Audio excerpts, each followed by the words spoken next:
So now, as you can see, when we click on next or previous, nothing happens as we have not added our event listeners yet. Now we're going to be creating our two most crucial pagination functions. So we're going to be creating one that will take us next and previous. So we're going to start with next. So here we're just going to create a new function and we'll call it next page.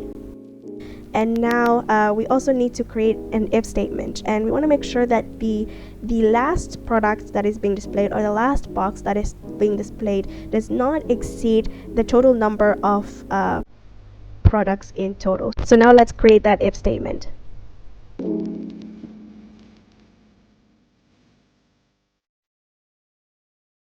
Alright, so now as you can see, if our last box index is less than all products that are being displayed, then we shall continue to add our values. So first box index should continue to increase by 3, and last box index as well by 3.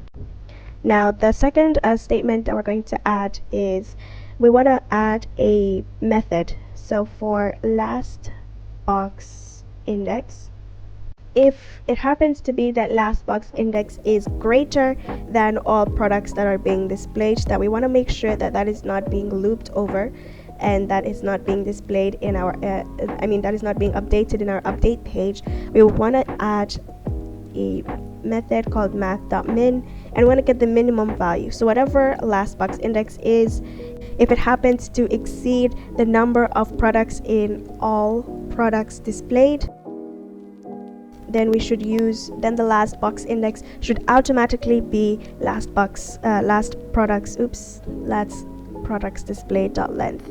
And now our last line, which we need to add, is we want to update that in our update page.